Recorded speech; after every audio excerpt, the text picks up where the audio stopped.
Welcome to White Pill Radio, the roughly every other episode version of Theology on Air, which is an outgrowth of Theology by the Pint, which is a ministry in Houston where we meet once a month to talk about ethics, philosophy, politics, theology, all around craft beer, a little bit spicy sometimes, so you should learn more about us and come to our events if you live in Houston, or even if you don't, you should fly in. theologybythepint.com or .org, theologybythepint.com. And you can learn more about us, learn about upcoming events, and learn how to give, because we are a nonprofit, so you can write it off on your taxes, especially when those Trump taxes come to an end next year if he doesn't win, and you will need more tax deductions because anyway.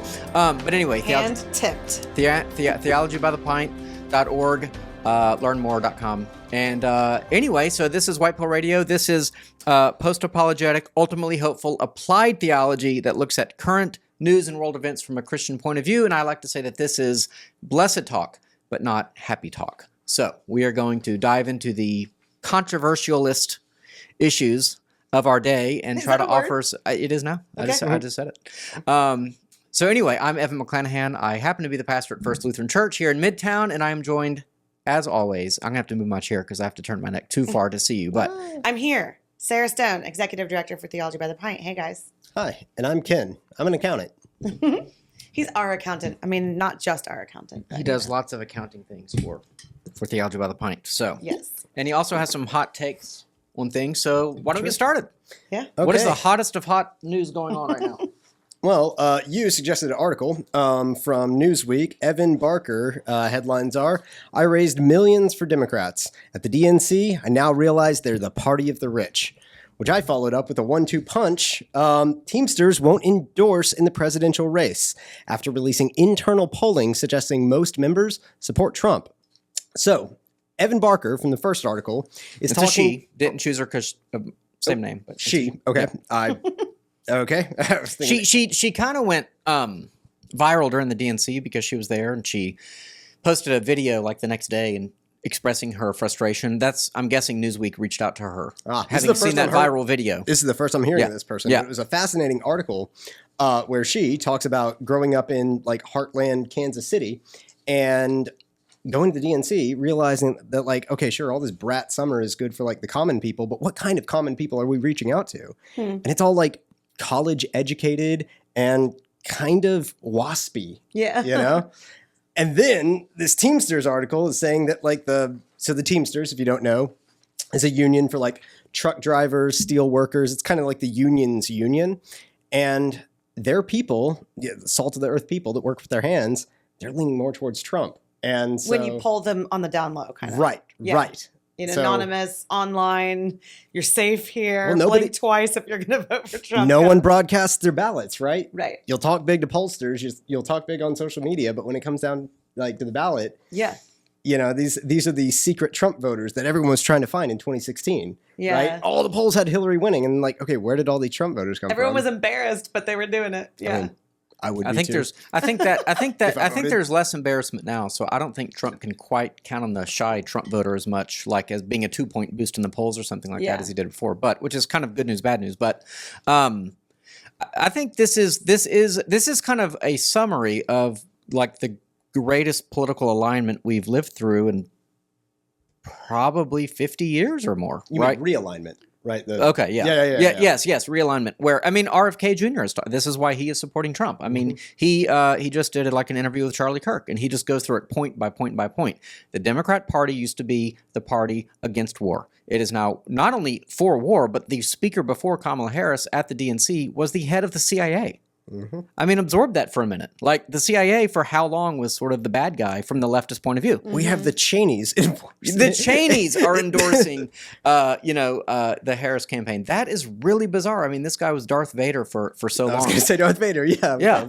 More machine than man. the banking industry, the insurance industry, Wall Street in general. Yeah. Wall Street gives more money to Democrats than Republicans. The Republican Party is not really the party of corporation. To the extent that they are, it's this what's called the Uniparty. The Unity Party was a joke because I think it was maybe Nancy Pelosi, or somebody. When someone like Marjorie Taylor Greene was going on and on about the evils of the Uniparty, how the Republicans and Democrats will both work with big moneyed interests to sort of pass legislation that the American people don't actually want. someone came out and said, "What's wrong with the Unity Party?" It's like, that's not what they said. The Uniparty is against the people. Yeah. The Unity Party is actually, I think, what Trump is actually much closer to building. If you look at some pretty big name, like including a Kennedy, Democrats who are like on his side of things. And so people are kind of reaching across the aisle, but it's the Midwestern, it's the blue collar vote that he is going to win, which used to be the kind of base of the Democrat Party. And unfortunately, people with my economic sensibilities are frustrated at the Uniparty because both of them are promising tariffs. Both of them are insanely anti-market. So it's gonna be a rough. I think that you're presupposing though that this kind of unregulated fair market or free market rather is the ideal. I mean, that's a classic libertarian point of view, but what Trump represents is a different point of view, which is that the market should serve the interest of the nation, and tariffs are a tool to bring other nations to heel. At the Real expense. quick, wait. For those listening that are like, well, you've already lost me. Tell us like what tariffs are and what you think of them. Tariffs are taxes. Okay. What a tariff is. Not really. It is a markup on the import of products to incentivize, let me steelman the argument here, right? Let's say China has a developing industrial sector, right? And you want to incentivize steel being made in the US, right? Or electric vehicles or something like that, right? You would increase the price of foreign imports to incentivize American manufacturers. The price to whom? The buyer? Well, that's the question, right? Because if you're having a widget that you would import from foreign country A at, $10, right? Whereas it costs you, an American, $15 to make it. So you put a $5 tariff on that, right? So now every widget coming from a foreign country, or even $6, right, has a $5 or $6 markup. What happens to the price to the individual consumer? Whereas before it would be 10, and now it's 15, 16, weighted depending on what percent of manufacturing you have. Okay. Or a real world example that came up in the debate, which is that China has something like 100 EV manufacturing companies. Electric vehicle. Yeah, they just let all these companies let 1,000 flowers bloom. So we'll just say blah, blah, blah. Then they pick a few winners, and they basically can make an electric vehicle for $12,000. I mean, it's like a throwaway car. Yeah. Now, if that ever enters the U.S. market, it will, more or less destroy the Teslas of the world or every other EV thing that we've been trying to do. So what Trump was saying is that they're going to build them in Mexico, then they're going to bring them into our country essentially. And he's saying, no, we're going to tax them. We're going to tariff them. Sure. It's a kind of tax on the consumer. That's what I'm saying. That assumes though that the consumer is always right and that the economy exists for lower prices for the consumer. That is the paradigm shift that I believe the right, which was essentially infatuated with libertarian economics for a long time. That's the change. Are you kidding me? Look at the deficit. Well, okay, but I'm talking about in terms of the no tariff policy.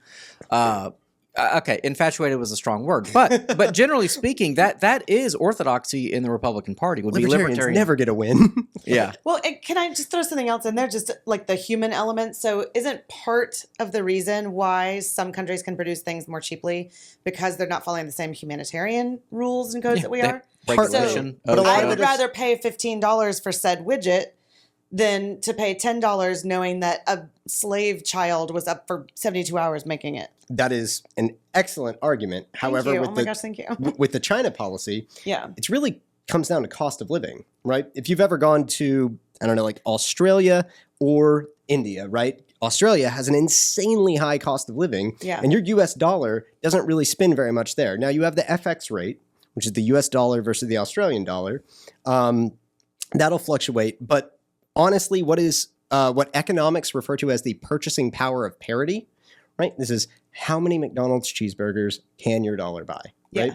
And this is how I do economics. Thank you. Okay. Sure. And so if you have that dollar, right, and you can only buy half a cheeseburger in the United States, but you go to Australia and you got to pay $4 for a cheeseburger, you can only buy a quarter of a cheeseburger, right? You have a higher cost of living, which means everyone's salaries over there are going to be a lot higher, but also their rent. You can see this in America with big cities and the middle of the country. Are you trying to tell me that the slave labor, say the Uyghur Muslim crisis in China, is just a matter of cost of living? I am not, but with the 1,000 flowers blooming, it's not all coming from Uyghur camps, right? Sure. It's coming from everywhere in mainland China, near Hong Kong. It's coming from everywhere. The Thousand Flowers just is what pushed the price down to $12,000 for an EV, which would be, like you said, terrible for manufacturing, but excellent for the 99.9% of everyone else in the United States. And it is trade-offs, right? Even in the long run, though? Like, even in the long, say for like, this is a silly situation, Sure. this would never happen, but say for like 5 years, we didn't have anything imported into America. We just did everything with what we have here. You don't think eventually it would sort of work itself out? What do you think we export, though? Right? Intellectual I don't know. Like, what do you think people build? Well, one, you can't import services, although I would like to, right? I'm kind of an open borders guy, but push that aside, just for goods, not services, right? Usually services are done by the people that live there, right? So service sector will still be there. Also, a lot of what we do doesn't have a tangible thing attached to it. I certainly don't, right? I'm an accountant, and my company doesn't produce a tangible product. Yeah. Yeah.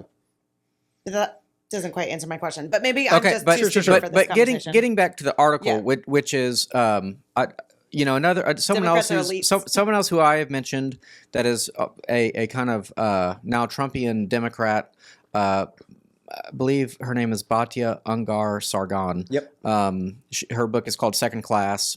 I haven't read the book. I've heard lots of she does lots of interviews these days. She's all over the place, and she has talked about the same way the Democrat has abandoned the middle class. Now, if Cody were here, our kind of resident these days, Democrat. I mean, he is very much for the the working man, and my point is that was the Democrat Party maybe 40 years ago. I mean, I know a lot of very conservative people who are like Democrat because in the old days that the unions were like the working man. And so what's interesting about the second article with the Teamsters is that the majority of them are now and really it's only 25% for Kamala, even only 56% for Trump. I mean, that shift is just remarkable. Yeah. And but I would say what the tariffs would also do is even if consumer prices do go up, it's all these little towns that have the little manufacturing centers that don't exist anymore. All the hollowing out of middle America, that was the push that Trump made in 2016. That is what won him the presidency in Pennsylvania and Michigan and Wisconsin. He basically said, we've shipped your jobs overseas because that is a market economy, but it's a Wall Street market economy. It's not a Main Street market economy. Because basically, and it's like we see this going on with Boeing. Okay, the idea is the corporate types with their Harvard degrees, they go into a company. I mean, this was what Mitt Romney was. Okay, he goes into a company, he buys a company, says, how can I strip it down to the barest? How can I get the slave labor overseas? How can I get all these Americans that have to pay their benefits and their high salaries for their cost of living? How can I offshore all of that, make the same product, and then watch that stock price go tick, tick, tick, tick up, and then the stock market's happy and Wall Street is happy, but the American the landscape suffers. The people suffer. The town suffer. And it's not overnight, but it's within a decade or two. And so yes, keeping those jobs would mean my Maytag costs more, or my EV might cost more. But I have flourishing towns in cities and states, and so yeah. Are you familiar with the term luxury beliefs? Yeah. Right. I can afford to have my Maytag cost more. I can afford to have my vehicles cost more, or I can afford to have my XYZ cost more. Does kind of sound like a luxury belief, Yeah, but for the people who keep their job, so they can also afford a Maytag that's another $25 because they have a job. Well, that's kind of why I was like asking, will it even out after a while because you will force the market to do what it's supposed to do? And that depends on how many Americans are in manufacturing sectors. Yeah. Which was my point about what sectors are Americans working in, right? Yeah. Like you're not going to have even disparity where every country has 20% of their labor in manufacturing, 20% of their labor in services, 20% in finances. And you know what I mean? Yeah. You don't get an even split across all countries, right? So I had someone say once, he said, if you look at, let's look at the iPhone. Okay. Basically, the argument is that the iPhone, even though we don't make it here, the very existence of the iPhone creates all this economic value. Think of all the people who create apps for it, and 1,000 other ways we can't possibly imagine that iPhones create value. And so even though we don't make it, we keep all the value. Well, that's probably true, but there still would be a lot of value in making it here. We would still get all those jobs. And by the way, an iPhone is now $1,100, so it's not really keeping the cost down to make it in China. But then you have other considerations beyond just the consumer price of it, which is like you own the supply chain. Not all of it, because we still import materials from all over the world, like the pencil example. But if you look at like our vitamins, for example, we don't make any of our vitamins. We don't make any of our antibiotics in America.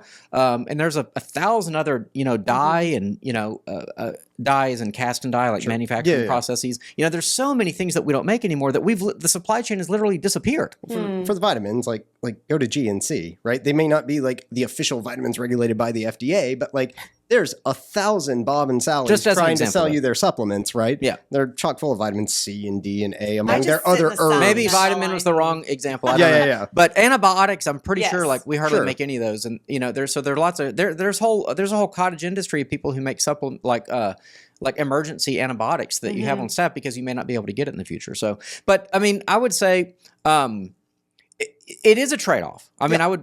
All economics is basically everything is trade-offs. And a trade-off. Yes. But I would say the argument now is that what Trump represents as keep America first, as an economic populist, is saying we're going to put American interests first, which means yes, we're going to put tariffs on foreign-made goods. Yes, we're going to punish companies if they send our workers overseas. We're going to tell Ford to make the cars here, not in Mexico.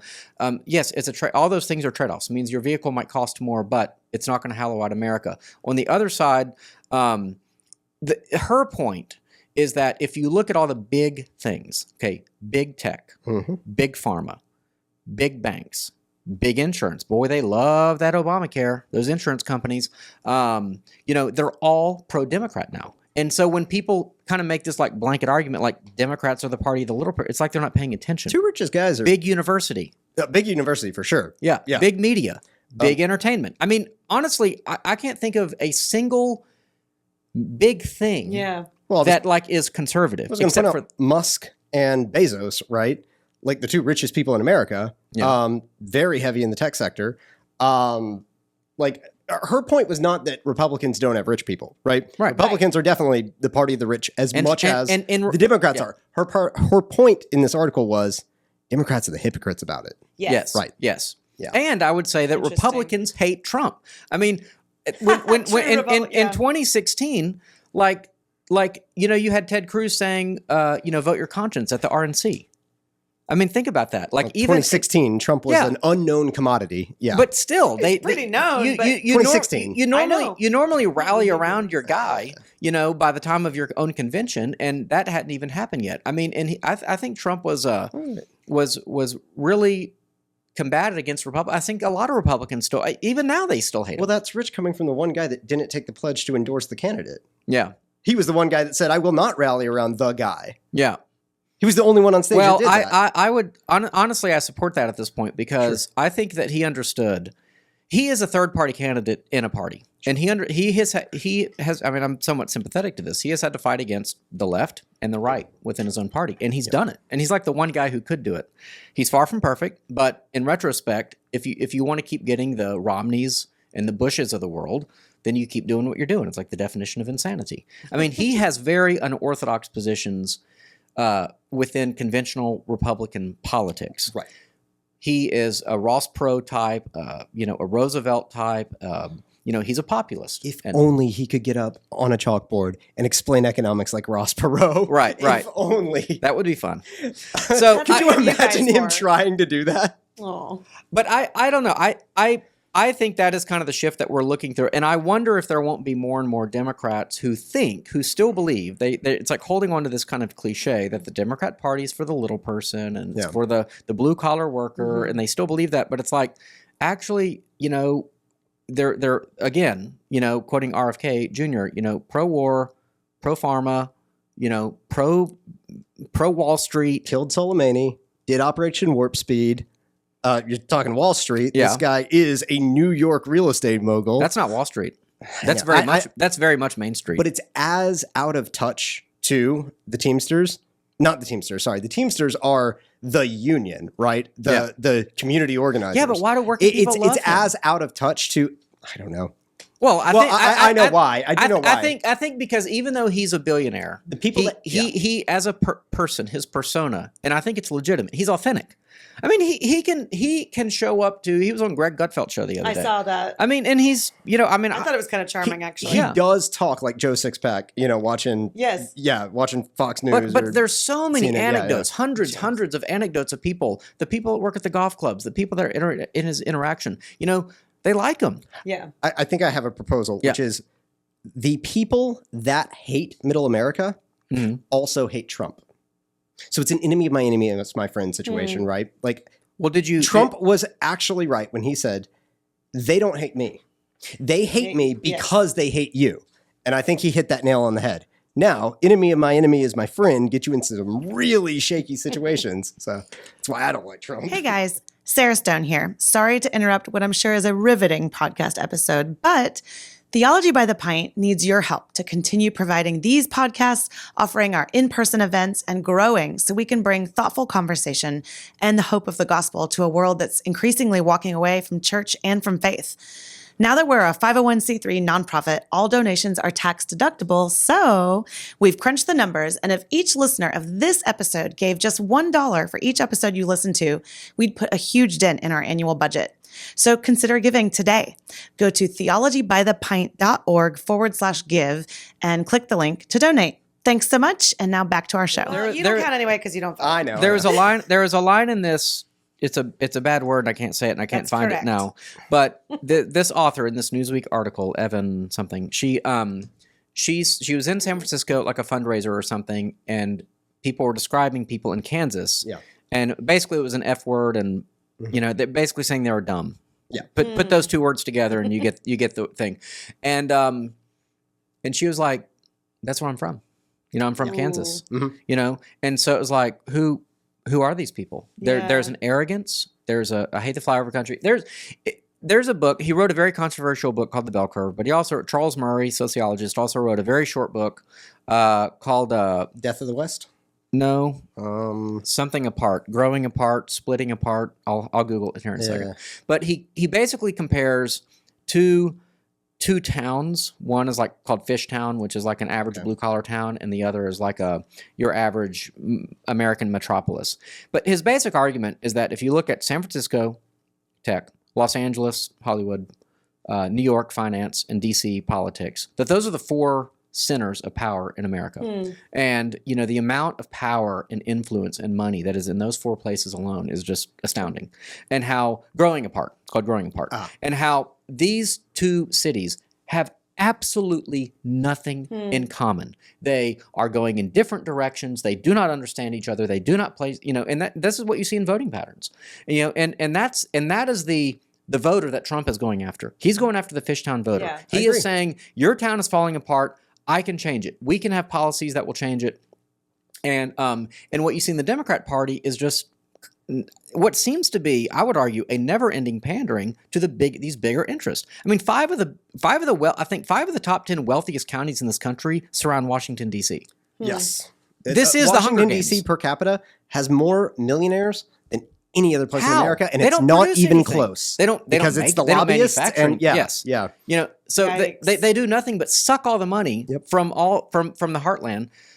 Anyway, and okay, so there's a lot, but I would say both of those stories I think are quite indicative. Next, Yes, next. Okay. Evan and I love economics topics. I love when you guys dumb down economics. I'll tell you that. I think we need to do Not another hard for me. economics one where you Oh, it's fun. explain the Federal Reserve. am I doing this one? Yeah. Oh, okay. Or I can tee it up if you want. Well, this was we talk about abortion a lot on the show, obviously. Major debate going on, obviously, right now. This is from The Guardian, which is a very left-wing publication. And the headline is, Amber Thurman was killed by Georgia's abortion ban. There will be others, written by Maura Donegan. I believe Kamala Harris linked to this. I saw Michael Knowles' retweet of what Kamala Harris said.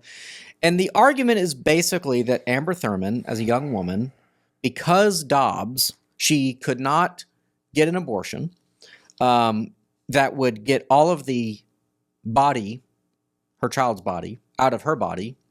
And she was in Georgia. She couldn't get a regular abortion. She had to do the medicine. The stuff. medicine, Yeah. the Mephistoprone or whatever. Yeah. And that up to 12 weeks you can take that, and essentially it chemically burns and destroys your fetus, and you basically pass it. Oh, she had twins. Did she know that? I don't know if she knew that, but they know it anyway. now. There was an infection. She died, and the argument is this is why we need abortion, because people take drugs. It's a pretty cynical argument. It doesn't speak to any of the pro-life arguments about what is actually going on when you harm that baby. And I have a rhetorical question I want to get to later, but just to kind of not close the loop, but just continue to introduce the story.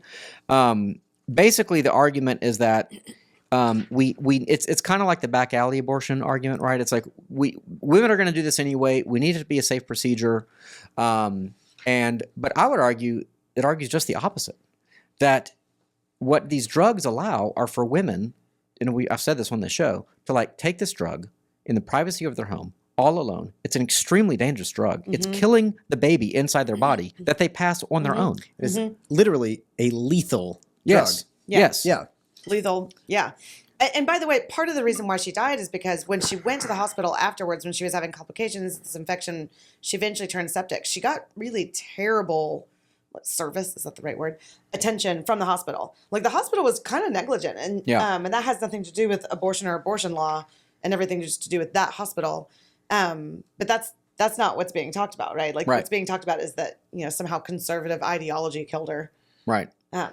Yeah. Well, this presupposes a few things. One is that every abortion is safe. Many, many women die from abortions. This is why one of the kind of more creative pre-Dobbs laws, I think it was in Louisiana, and I think it died at the Supreme Court, actually. But Louisiana tried to have a law that said that if you perform abortions, you need hospital admitting privileges. And the main reason for that is that if you have hospital admitting privileges, your patient can more or less get in rather quickly in an emergency situation. If something goes wrong, I should say goes even more wrong. If something goes even more wrong, you have very quick access to get the patient to the, And so you would think that would be kind of standard, but it lost, somehow. And, the abortion industry doesn't want it because, frankly, a lot of abortion providers are bottom tier, low rung doctors who are hated by the profession. They're like the scourge of the medical profession. They could argue with that, but that's kind of what I've heard. They make a lot of money killing babies. But they don't make, well, I was going to say, they don't make as much money as like plastic surgeons. I mean, they make, it's like, but the industry looks down on both of them. So I don't know. But I had this was a thought that kind of crossed my mind this week, and just bear with me for a moment. I'll try to lay it out and then ask the question. So one of the things that I do when I talk to college students is I'll talk about abortion quite a bit. And the overwhelming majority of them will say that basically a woman has a right to an abortion until the baby breathes. It's essentially until birth. That is not a fringe position. It's the position of like 10 states.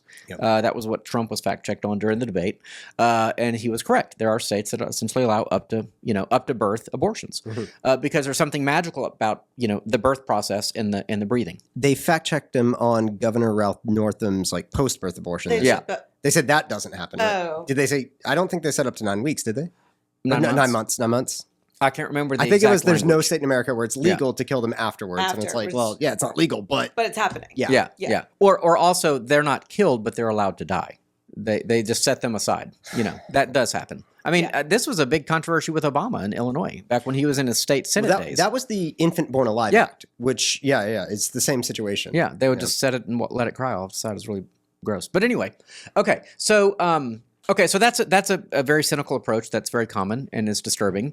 So I got to thinking about this, and I thought, okay, imagine you're driving down the road on a country road and you come across a dead body on the side of the road.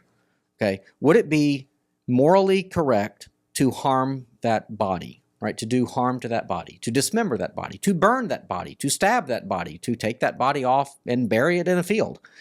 Yes, that would be wrong. It would be criminally wrong, right? But there are many laws against this. For example, let's say a man kills his wife, but they can't prove he killed her, he says, oh, she fell down the stairs. It was an accident. And I was so grieved about it. I buried her in the backyard. You know, now they might have suspicions that he pushed her down the stairs, but if they can't prove it, they'll say, well, we're going to get you on, you know, unlawful dismembering of a corpse or unlawful burying of a corpse or handling of a corpse because that's against the law.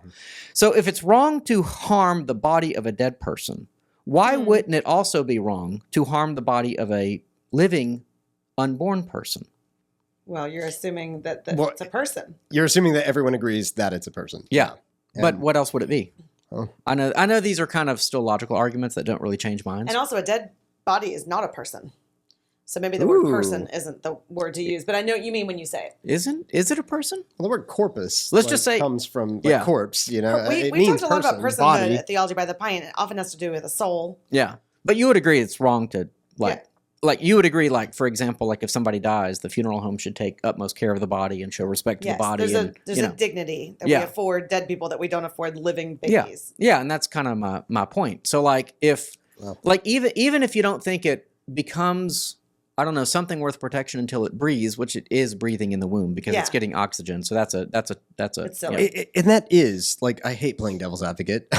Yeah. Do you hate it? I Seems really like you love it. I really do, but Okay. that is the minority opinion, right? The minority of Democrats, not Democrat lawmakers, the minority of Democrats think that like third trimesters are totally fine. And unfortunately, a ton of Republicans think like first trimester are fine. Yeah. Right? Mm-hmm. Most of America is going to be somewhere in the middle, around like, I don't know, 20 weeks, 24 weeks, something like that, right? Viability is when you get people actually talking about it, right? And not just say, hey, do you support abortion, yes or no? Sure. Right? Most people are going to go around viability, right? Anecdotally, that's been my experience. But you're saying when you're talking to these college kids that they will say... Well, statistically, most of the time, it's like statistically, when you get specific, and that's the point, when you get specific about, okay, but like what... like fetal development stage, is it not okay to kill this baby? Or if you just start knocking back 5 minutes. So 5 minutes before she gives birth? Right. Well, maybe not that. Right. Yeah. I mean, I'm hoping articles like this will say, teach the J.D. Vances of the world, who's, I think, a Catholic, recent Catholic convert, much less the Trumps, who I think is a lost cause at this point on this issue. But hopefully it will show them this is not a good idea. We should not be... I mean, besides the morality of it, the health safetyness of it, like you should not be giving women drugs to go kill their own children. But what I would recommend for people, whether you have the heart for it or not, I don't even care anymore. Like what I would recommend is like, look at what happens during an abortion. Like if you have not watched an animation of it, much less a real video of it, you owe it to yourself to do that before you claim to have any opinions about this at all. If you don't know what's actually happening to that human being in the womb, and it is a human, of course it's a human being. Yes. Everyone agrees on that. And that's why I'm talking about the corpse thing, because I'm like, that's a human corpse. This is a human body. They're both human bodies. Like whether or not they are personhood, well, I would agree with you. It's not a person because the soul is gone. So let's say there's no soul with the thing either. But if it's wrong to hurt this body, why isn't it wrong to hurt this body? And this one has all the potential of life. It has a beating heart. It has ability to feel pain, and the arrow of time is in its favor. So I'm like, it's just another contradiction in law, and this just highlights the hypocrisy of the anything but the abolition position. Yeah. So and part of the reason why I proposed this story is not just because of like what happened. What happened was tragic. Yeah. 3 lives were lost. Yes. But yes, the twins. The journalism of it all, though. the journalism is my problem. So I don't have the whole tweet because I looked up a response to it. But Kamala's tweet or X, is it still a tweet now on X? Who knows? They still call it tweets. Kamala said, or her team said, a young mother from Georgia should be alive today. Agreed. Raising her son, the one she didn't abort, I guess, and pursuing her dream of attending nursing school.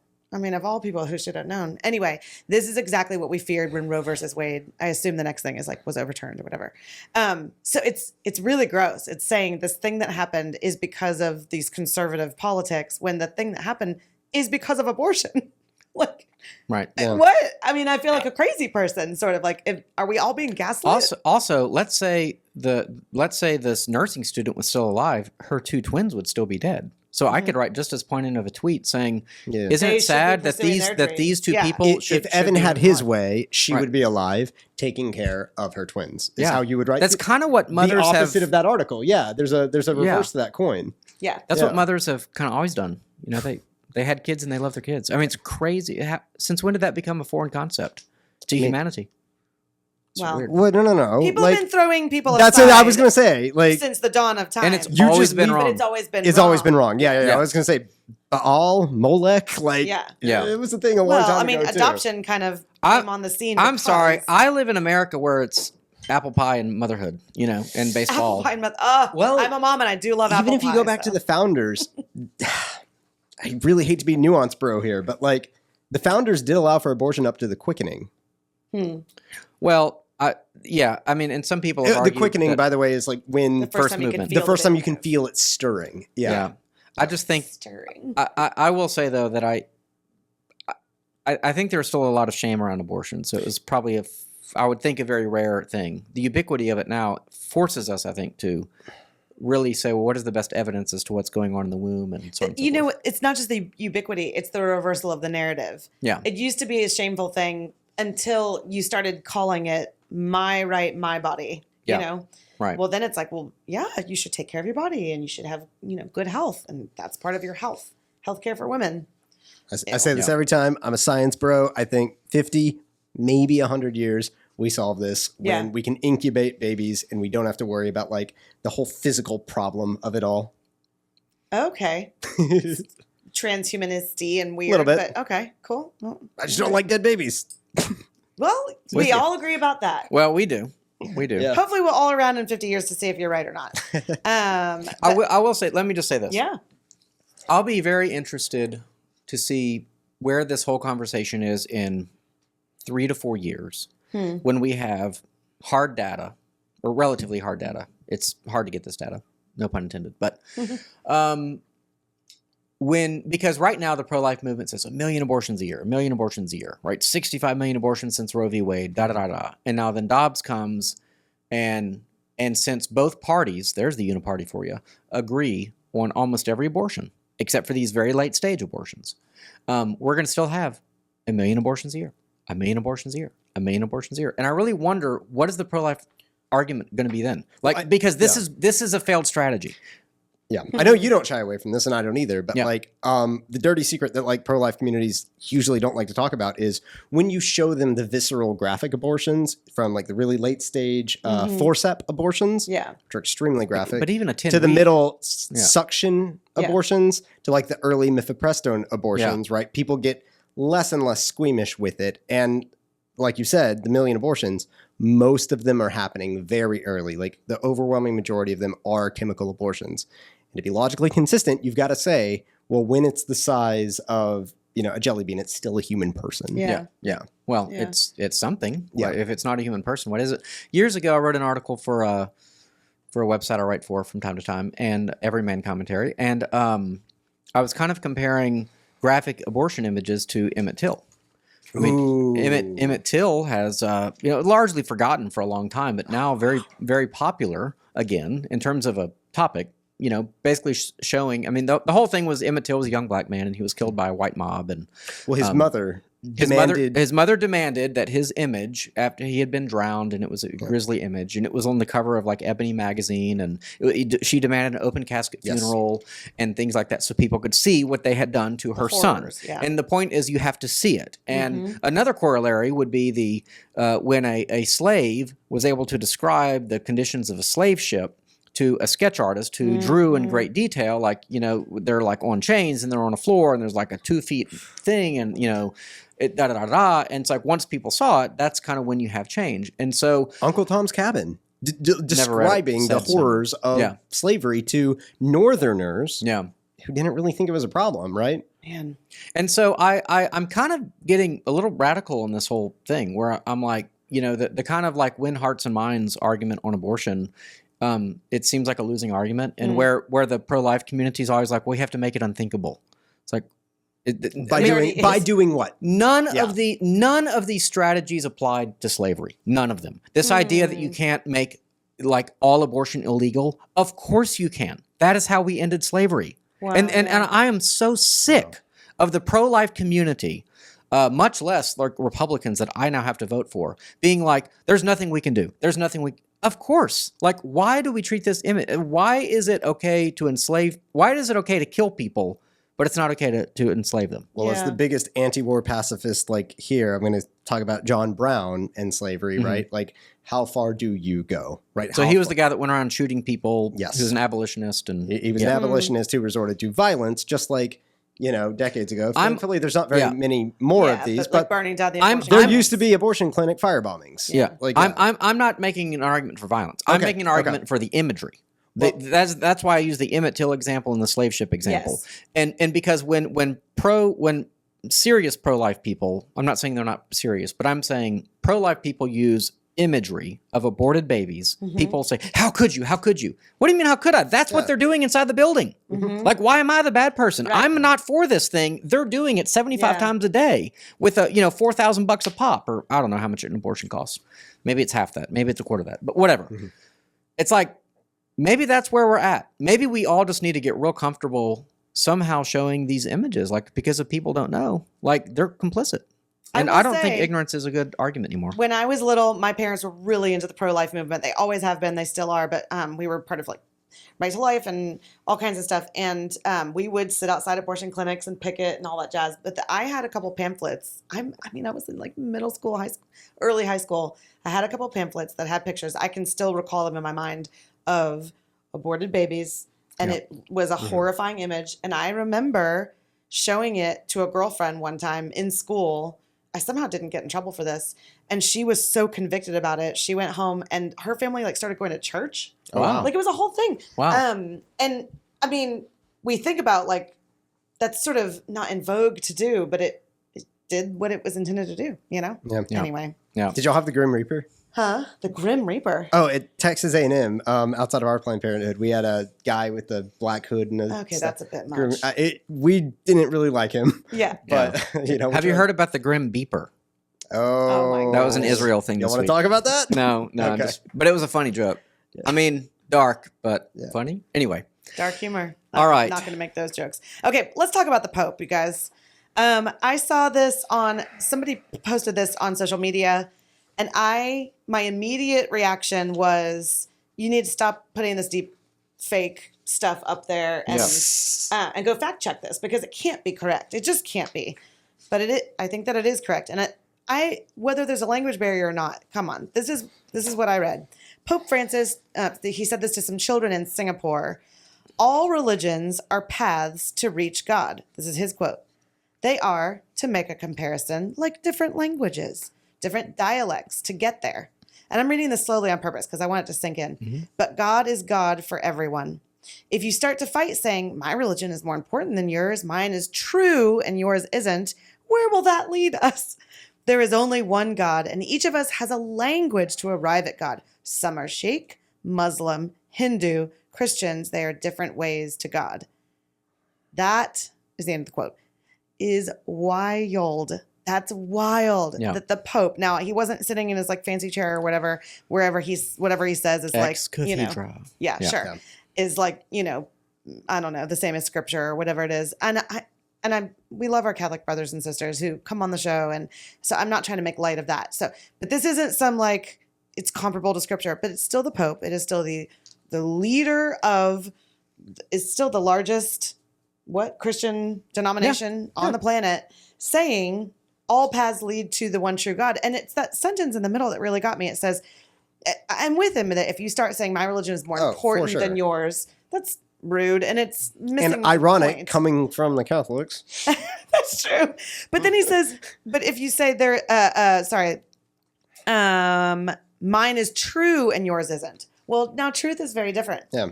That there are not multiple truths. I know you guys probably get sick of me talking about this, but there is one truth. You can have different perceptions. You can have different angles on the truth, different understandings of the truth, but there's only one truth.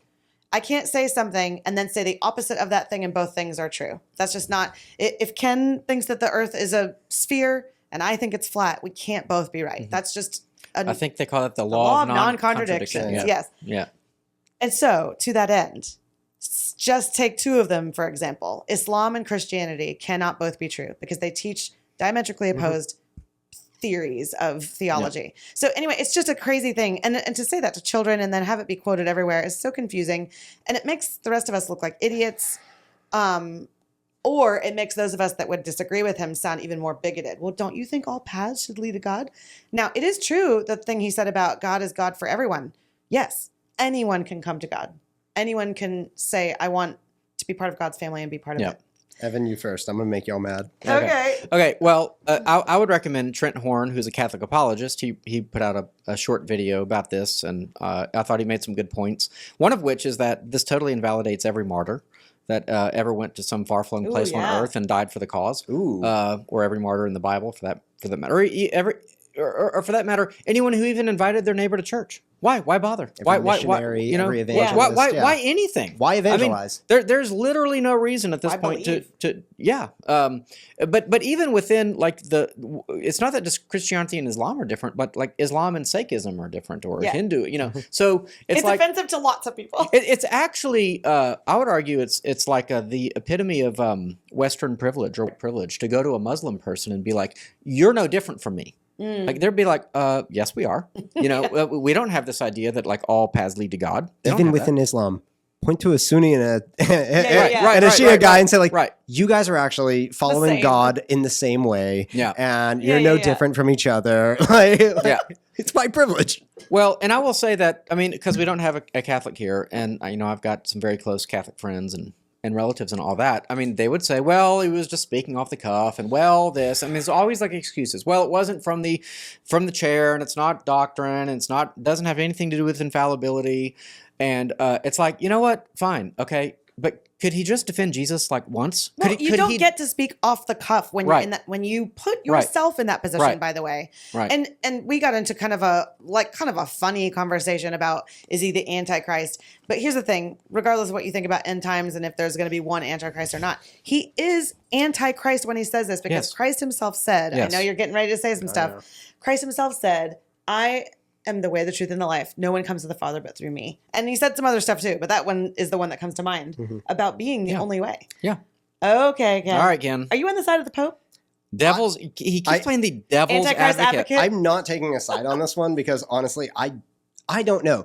He goes to a postmodern church. Well, first of all, I'm an annihilationist, right? So, I'm warm to that. I don't think that the people that the Pope's talking about are going to burn in hellfire for all of eternity, right? Okay. But I'm a hopeful universalist, and I kind of really think all Christians should be hopeful universalists. Well, we can all be hopeful, not in the all roads lead to heaven sort of way, like the Pope's talking about. Everyone can get there by way of Jesus. But in the fact that, like, in the end, Jesus would, through Adam, all men have died. Through one man, all will be redeemed. Yeah. Hopefully, universalist. I lean towards annihilationist, though. But no, that's not my point. My point was going to be, what do we think about the parable of the two sons? One that said, no, Father, I will not go work in your field, but then does. And then the son that says, Father, I will go work in your field, and doesn't. Right? Jesus asks, who actually loved the Father? Okay. The one who did. The one who did. Well, I think in the parable is the second one, but in your telling the first I think I got that order the wrong. One in the end. But one is part of the in the end, right? Yeah. And unfortunately, I have a lot more in common with this one Sufi Muslim dude that I met than I do with a ton of Christians. He likes Juan Paul too? No. But like in the way that like he imagines God demands action. God demands that we not like that your faith saves you, but that your relationship with God. Your faith does save you, your work save you. Okay. Yeah. In the way that your relationship with God demands action on your part. Yeah. That response, I've met obedience. a ton of Christians that just do not believe that. Agreed. At all. Right? And even C.S. freaking Lewis. The Calamine soldier. That's why we have to stop with quoting Tash. Lewis and Tolkien. Yeah, in it's Silverchair, The Last Battle. It's The Last Battle. Of those. Yeah, where he points to a worshiper of Tash. Who's like the false god. This is Aslan, by the way, who is an allegory for Jesus, obviously. And the followers of Tash are very obviously allegories for Muslims. he points to one of the followers of Tash, who is the false god in Narnia, and he says, all of the worship that you have pointed to Tash, I will take unto myself. Right. Well, he said that what he thought he was giving him, he was actually giving me. Or yeah. That's it. Even Lewis flirted with this line. Okay. Yeah. Let's flirt with it then. Sure. Will there be people in heaven that we're kind of shocked by? Dang, I did not consider them a Christian, but in some sort of sense, they understood God, and they had something special with God, and it wasn't the way that I think of it. Okay, fine. Mm-hmm. I mean, we'd have to really unpack that and tease that out. I am not a universalist, and I don't think there are many paths to God. I don't either. I do think we'll have some surprises in heaven, as it were. But that's not what he's saying. Okay. He's saying the Pope. The Pope. Oh, I thought you meant C.S. Lewis. Okay, No, that's not what the Pope is saying right here. I don't think the Pope and C.S. Lewis are saying the same thing. No. I just don't. Because in the last battle, 99 out of the 100 soldiers didn't get to go through the door. This is the one good follower of Tash that kind of breaks rank. It's like when some Muslims come to Jesus. Nabil Qureshi used to write about this, that they will still call themselves Muslim, like culturally. Oh yeah. But they're believers and followers of Christ. Mm-hmm. Okay, so are they Muslims and they're going to heaven? Yeah, maybe. I mean, you know what I'm saying? Because they put that word on it. So that, I think, is maybe what C.S. Lewis is saying. But that's not what the Pope is saying. The Pope is saying one God, and underneath that, all of us are worshiping him, but with different languages, and the languages are these different religions. And that is a false gospel. Sure. And that's it's just abjectly counter to what the Bible says. And like you, I totally agree with the sentiment, right? My religion is more important than yours. Mine is true and yours isn't, right? When you get the aggression that comes with that, you get the Inquisition. It's you gross. get, you get that stuff. And honestly, going back to what I was saying before, I really think that if we are serving Christ, we are also serving our neighbors. And that is infinitely more important than insisting that everyone know that we are right and have the right doctrine. Okay, I'll meet you in the middle. Sure. Because I don't think those two things are They're mutually not exclusive. They're not. Right. Because when you love your neighbor, you love them enough to tell them, because their soul is on the line, that Jesus wants them in his kingdom, and that there is only one way to peace with God. And that it's not just this kind of, let's all get along and make each other casseroles. Frank Turek talked about it this way. You can't talk somebody into a position that they didn't themselves. Sorry, you can't talk somebody out of a position that they were not talked into to begin with, right?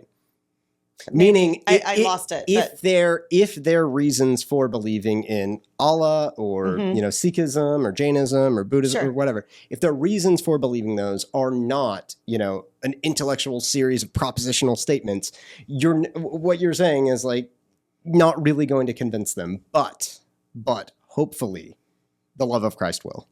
Well, I'm not called to convince them. Sure. I'm called to tell them. Yeah, and this show is post-apologetic. As already said. So, there we go. I would say that I think that there will be people in heaven that are maybe surprising, maybe even ourselves. But it's sort of like accidental. Like for example, Romans 1, talks. I think Romans 1 basically teaches that we're judged on what we know. Yeah. And so that there can be pagans that have sufficient knowledge to be judged by God and so on, and they may be judged in a good way because of the knowledge that even though they've never heard the gospel. So I think there's hope for people who have never heard the gospel, so they may end up in heaven. Yeah. And okay, that's not what the Pope is saying. No. He is naming. It's not. He is naming false religions. False religions that by definition are false if Christianity is true. That is a logical proposition. It's not an emotional proposition. It's not. It's a fact. I agree with that. But I would say that the degree to which we could appeal to other religions or have interesting conversations with other religions is that I would agree that by and large, and this is what C.S. Lewis says, most religions agree on the law. That like moral living, it's wrong to don't cut in line. Yeah.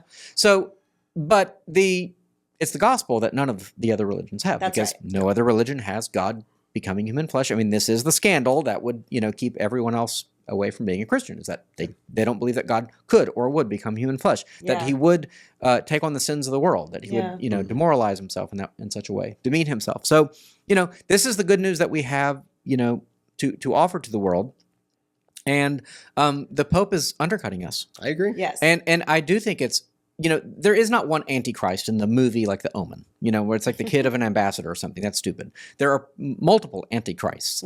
And the unabridged Lutheran Reformation documents, our Lutheran confession says that the Pope is the Antichrist. Oh, wow. Yeah. Now there are like, that's why people will be like, I have the unaltered Book of Yes. Concord, and they're referencing That's cute. that one. You know, that I think that's the only thing. Anyway, so Which pope were they referencing?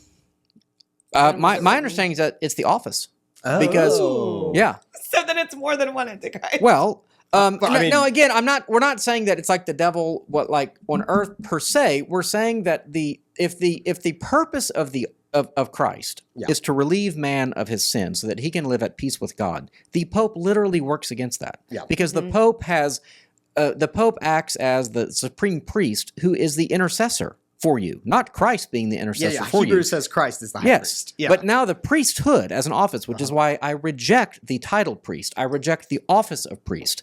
Episcopalians are wrong to use the phrase priest. The Orthodox are wrong to use the phrase. There are no priests anymore. That is an intercessor between man and God that we have already in the great high priest, Jesus Christ. So when there is the office of the priesthood, when there is therefore the office of the great vicar of Christ, standing in between you and God, they are not offering you the forgiveness of sins. They are literally in the way of the work of Christ for you. How is that not Antichrist? Ooh. I agree. No, Preach. I'm an anarchist, so like the hierarchy of the hierarchy of the Catholic Church really bums me out. and I will say I'm a little kind of hot on this because today I got a text message from a young man who was baptized here after instruction, and he's now going to Catholic churches and Orthodox churches exploring. It is happening so much. Without asking me what I thought of it. And I literally said, did you see what he said in Singapore? Yes, I did. As much as I'm bummed out by the Pope and the hierarchy of the Catholic Church, I do believe Christ can be found in the Mass. So I wouldn't say the Mass. I think that I just mean like in Catholic Mass, right? I mean, I hear what you're saying, Christ but is found there as Oh, well. yeah, and I think there are Christians who are Catholic. Yeah. Yes. I totally agree with that. And we've had them on our show. But it's sort of like, yes, of course. But I would argue that they would disagree with me about this, but I would say it's in spite of their Catholicism, not because of their Catholicism. Yes. Because I would say that Catholicism places, again, a barrier between man and Christ, and they sort of work around it, How many of us on the day of resurrection are going to be surprised that we're there in spite of our doctrine, that that Jesus reveals to us is wrong, right? I mean, everyone has a percentage of their doctrine that is going to be wrong. We just don't know what part that is. This is like, I agree with you. This is first commandment of the 10 Commandments. I agree with you. This is like, have no other gods before me. This to me, this is why I brought up the Antichrist thing, because this is pointing people away from the truth. Yeah. And we talk a lot, or maybe I just talk a lot, but about how there's no neutral ground. There's the kingdom of Christ and there's the kingdom of this world / Satan / evil / whatever you want to call it. That's it. And so if you're not, this is what we talked about in the Satanism one that we did that everyone loved. If you're not on Christ's team, you are against it. You are on the other team. Yeah. And so when he's pointing people away from what Christ said and Christ's words and Christ's kingdom, he is working for the devil, whether he likes it or not. I'm not going to say he's the Antichrist or he's possessed or anything crazy like that, but he is acting anti-Christ. Obviously, I disagree with this, but there's a lot more about the Catholic Church that I have a problem with that really makes me mad. You are really in that mic. You might have just blown it out. No. I'm saying the little kid stuff. Well, yes. Yes. Oh, well. There's like I will not get enraged about this the way I will about some of the other stuff that the Catholic Church has done. I have enough rage to go around. Don't worry. Yeah, we can be mad about all of it. But I'm reminded that I never did get those links out, but the number of public school teachers that commit acts is far more than within the Catholic Church. But it's like the DNC thing. It's the hypocrisy of it all. Yeah. Yeah. Okay, we're just about out of time. I did just want to, maybe on 2 quick notes, I wrote a little essay. It was debate reflection, and that was a long time ago now, so it's kind of old news. But I basically made a comparison between Trump. Trump is kind of like my argument is kind of like a modern Jeremiah. Now, I'm not saying he's a prophet or even a Christian, but, one of my thoughts about the debate, and interestingly, even though we all thought he lost, apparently the public thinks he won. Some. Yeah. Well, no, I'm seeing there's a lot of polls that say that he won, and like his favorability went up and hers went down. In the last two weeks. Cat. Yeah, maybe it's just because of that. Sorry, maybe that was funny. But sometimes the role of a prophet is to say truths that people don't want to hear. Yeah, and he's kind of a blunt force object that sort of does that. And my hope is that if he's speaking true things, that's an if, but if he is speaking true things, that we will forgive the kind of demeanor that we go, ugh, a lot. Whereas she was all smiles and everything, but it wasn't real. Like she was the peace. She's inauthentic. She was the I would argue the prophet who said peace, peace when there is no peace in Jeremiah. And he was saying, if we don't change, nothing's good is gonna happen. The economy's gonna crash and da-da-da-da. So anyway, I'm just putting that out as a metaphor that, sometimes prophets are hated in their own time. And they have a job of truth-telling, and we should have the maturity to, not to say that someone who's negative is telling the truth, but we should at least have the maturity and the discernment to be able to say that just because someone is saying, happy days are here again, doesn't mean they're telling the truth. It's our job to figure out what the truth is, That's all. Sure. All right. You were expecting pushback and you got none? I'm waiting. Oh, do you? Oh, okay. I was going to say, if we're wrapping up, I'll post We are this in wrapping the up, comments. but you get the last word. How about that? So like Trump as Jeremiah, right? The nation's heading for disaster. Pull that mic a little closer. You mentioned in the article, spending, inflation, global war, and immigration, which Trump for his entire term, and I'm going to be honest, he failed to deliver on all of those During things. his first term, yeah. Right. Yeah. During his entire first term, he had an entire term to do these things, and he failed to deliver on all of them, right? Well, he did a lot with immigration. It was a lot better. But spending was a disaster. I mean, that wall's still not built. But how long do you think it takes to build a wall for an entire country? Anyway. So, we could talk about like how deficit spending kicks the can down the road for the inflation problem, right? Yes. So like, deficit spending is like the devil. but you said spending, inflation, Yes. global war. You know how I feel about like how, much heart palpitations I got when we killed Soleimani. I was like, okay, Iran. Wait, so you're really mad that we killed a terrorist? One guy? Like, but like we're like spending $200 billion on this stupid Ukraine war. in his backyard is what I'm saying, right? Yeah. Like we could, okay. I am way more upset about Kim Jong-un than I am about Qasem Soleimani, right? Okay. Because of the oppression of the North Korean people, who, even though subjugation is bad in Iran, like it's nowhere near as the oppression of the North Korean people, right? And I would, if we're using the word terrorist or whatever, I don't really care.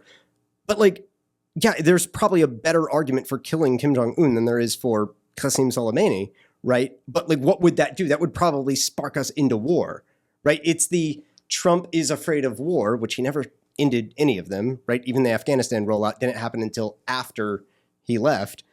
The fact that Trump is allergic to war is kind of mind-boggling to me. Like, he had a 4-year record where he didn't start any new wars, and he didn't end any of them. Almost no service members were killed during his term. And I don't think we wouldn't have had the Russian-Ukraine war. I think there was a lot more peace in the world when he was president. It's a lot more to do with technology than it is like only towards like the end of the Obama administration did we start getting like Predator drones.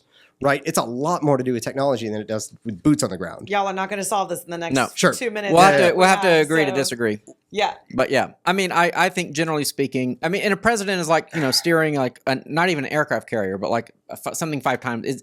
Things move slowly. The nation moves slowly. He can only do so much. I think he did a pretty fair amount of job on pretty good job on those issues. But how about we wrap it up like this as the white pill for whether he's a prophet figure, and as we were talking about the Pope, the thing that keeps coming to my mind is that you're pointing to truth. You were saying, like, if you say something that's true, and you don't like the way he says it, it's still true. Yeah. We think the Pope is saying something that's not true. And he even talked about, like, different religions being true or not. So I think the white pill here is seek truth. Truth can be found. I think a great place to look for that is in the Bible and following Christ. But look for truth. God wants to be known. Truth can be found. It can be known. And your life will be better if you do that. Great white pill. Okay, we got to wrap it up. Ken, you can find him at events, but he doesn't want you to know where he works. Nope. Okay. But come to events because he's always there. Come to events, he's there. Sarah, where can people find you? theologybythepint.org and our events. Awesome. And I'm Evan. I'm at First Lutheran, flhouston.org. And until next time, we encourage you to question freely, think deeply, and disagree as needed. Peace.